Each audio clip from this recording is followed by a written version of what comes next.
Thanks for joining us on ABC24 Plus. I'm meteorologist Trevor Birchett. Wanted to talk a little bit about the extreme weather that we saw last week and some of the flooding that we are continuing to see this week and even into next week. I did want to get you an update on the confirmed tornadoes so far. Now, the National Weather Service is still out doing storm surveys, and it's likely that they're going to find more tornadoes. But this is what we have so far. This is from Wednesday through Saturday. We have confirmed at least 10 tornadoes that came through the Mid-South. It's probably going to end up being more than that. We had 4 EF3 tornadoes. One of those was in Lake City, Arkansas, where several homes were damaged in those extreme winds. We also had an EF3 in Senatobia, which also damaged several homes in Tate County, Mississippi.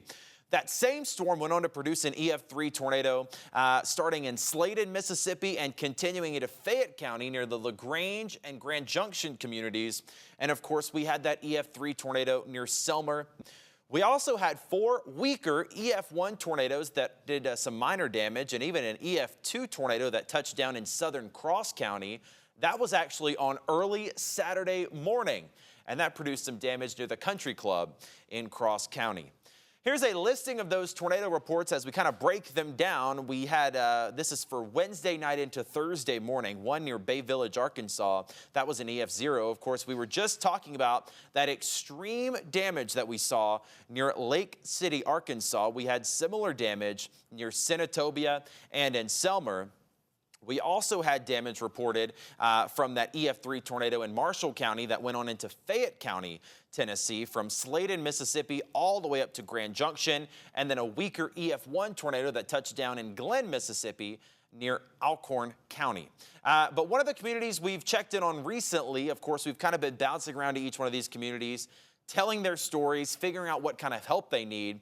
Today we checked in with Marshall County, and our very own Leah Williams is there this morning to get an update on recovery efforts and how the community is just beginning to rebuild. It's quite messy in here. I can imagine.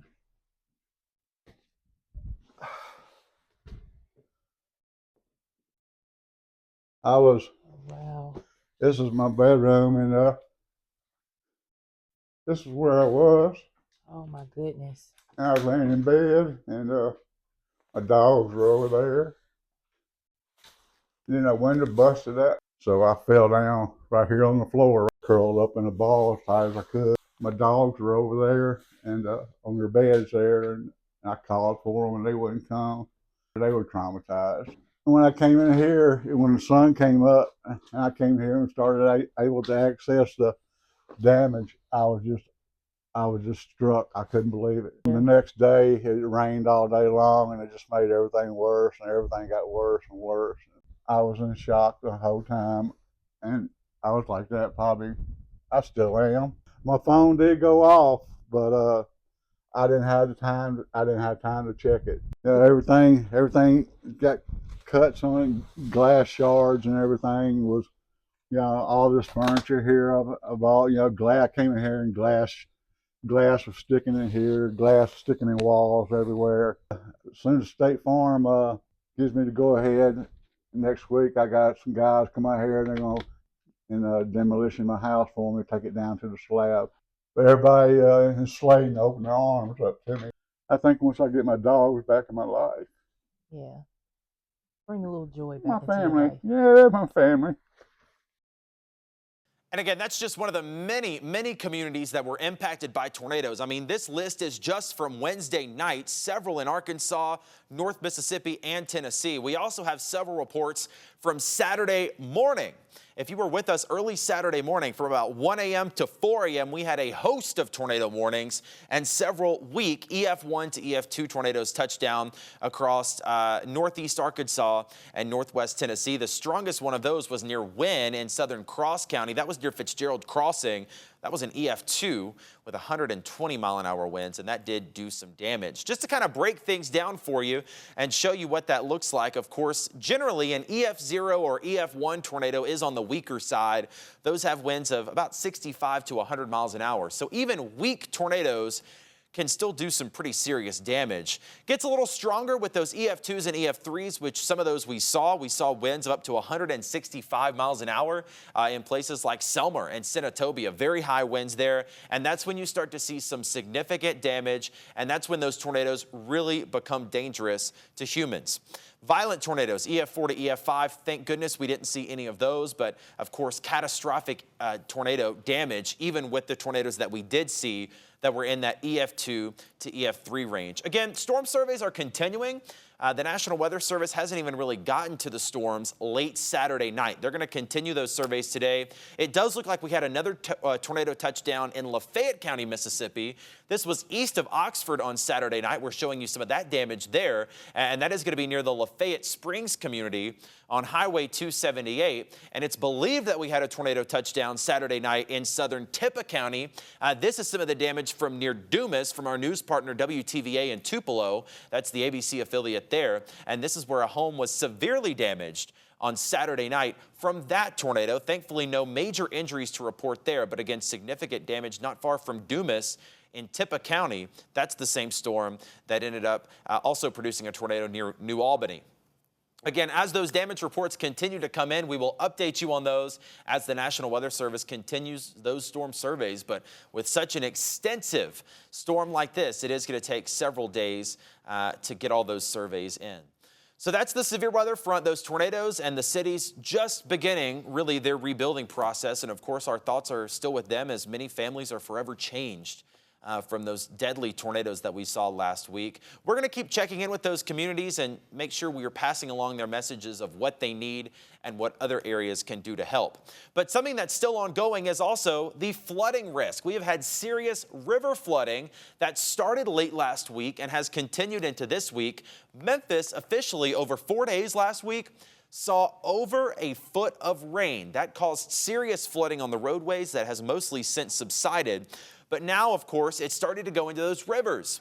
And it started off in the smaller rivers, the creeks, the streams. Those have all had flood warnings. I'm looking at the Obion River that caused some serious flooding near Dyersburg and Dyer County. Also the Hatchie River, the St. Francis River in Arkansas, and the Coldwater River in Mississippi. All of these have had serious flooding for the last few days.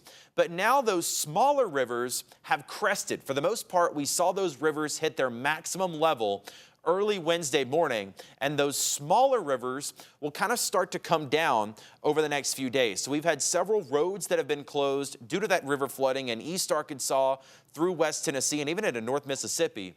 Those waters should start to come down, but now as it filters out of the smaller rivers, it's going to go into the big river, which is the Mississippi River. So now all of those small rivers are kind of feeding into the Mississippi, and the Mississippi is going to be going up for the next few days. Of course, since it's a bigger river, it takes a few more days for that river to fill up and hit flood stage. But flood warnings are in effect all the way up and down the Mississippi River, from Caruthersville through Dyersburg, Lauderdale, Mississippi County, Tipton County, Crittenden, Shelby, DeSoto, all the way through Tunica and down into Coahoma County. So our focus is going to start to shift now from those smaller rivers. Even the Lousatachee in Shelby County saw some pretty serious flooding along with the Wolf River. Those are coming down now, but now it's going to start to fill up the Mississippi. I wanted to get you an update on some of your latest river levels, and this goes to show you that the Mississippi is going to start to rise. Mississippi River at Helena, flood stage is 44 feet. Right now it's at 38.7 feet. Expected to get all the way up to that minor flood stage of 45.5 feet by late next week. Of course, that water is going to continue to kind of trickle down. This is right there at Osceola, and you can see 28 feet there is the flood stage, expected to be at 36 feet. Here's the Mississippi River at Memphis, right now at 31 feet, expected to get up to 36 feet early next week. And of course, that is above the flood stage. So minor flooding of the Mississippi River near Memphis, especially over in those Arkansas floodplains expected. That's all going to get down to Tunica eventually, a slightly later crest there. It's already above flood stage, so we're already seeing flooding near Tunica, expected to crest about 7.5 feet above that flood stage, which does put it in a minor flood. The good news is, though, again, the smaller rivers are starting to crest. We saw major issues with the Obion River in Dyer County. The Bogota community was actually evacuated due to this flooding. It has hit its peak. The crest was expected to be 26.5 feet today. It's at that right now. So from here on out, that Obion River should start to go down and hopefully get below that flood stage in the next few days. Same thing with the North Forked Deer River near Dyersburg. It is still above flood stage, but it's cresting right now at about 28.7 feet. Wolf River is about the same thing. It's actually below flood stage in Germantown at this point and is expected to continue to go down. Hatchie River near Bolivar, it's at flood stage right now, which is about where it should crest, and then that river will continue to come down. Coldwater River at Marks, just above flood stage, and again, that's where it's expected to crest about 7 p.m. on Wednesday. That's going to continue to go down over the next few days. We do expect some rain on Thursday, but nothing serious, generally less than an inch of rain. So while there could be some quick, heavy downpours on Thursday, shouldn't add much more to the flooding issues we've already seen. It's not going to make them worse, but the flooding issues will continue for those areas that are dealing with flooding, especially along the Mississippi River. So here's the latest 7-day forecast. I do expect some spotty thunderstorms Thursday evening and Thursday night, and some of those could be strong. I don't expect severe weather like what we saw last week, but these are going to be more of those summer-style pop-up storms that could produce some high wind gusts, maybe a little hail. That's going to be Thursday evening, maybe right around dinner time, 4 p.m. to 7 p.m.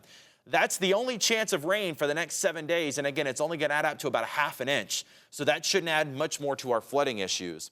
Sunshine Friday, high of 65, 65 and sunny on Saturday as well. We get to 77 and sunny on Sunday, a beautiful weekend ahead. 79 on Monday, and then closer to 70 for Tuesday and Wednesday as that sunshine continues. Again, no chance of rain for the next 7 days after Thursday. I do want to let you know over on our website and on our app, ABC24 and ABC24.com, we are keeping an article up of the current river stages and the roadways that are still flooded. Again, the smaller rivers are going to start to come down. We should see improvement there, but now we're going to focus right along the Mississippi River because, again, that's the bigger river that's going to react for at least the next week or week and a half, depending on how much more rain they get up to the north. So, again, that latest article is on our homepage, ABC24.com. You might be able to find it a little easier over on ABC24.com/weather. Of course, stay right here on ABC24 Plus for the latest weather headlines and extended forecast. We also have breaking news reports as they come in and the latest sports headlines. That's coming up a little later today with Avery Braxton. Thanks for checking in. We'll see you back here later.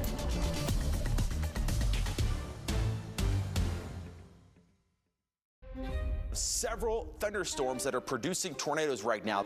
That is a tornado, 100%. That thing is on the ground. Here in Memphis, we're already seeing some pretty serious flooding. All of the elements that you all have been mentioning tonight, you can see it right here. That is a violent tornado. When we see this, it is a dire situation. On Weather Impact Alert Days, stream extended coverage on 24 Plus. Download on your TV and watch for free.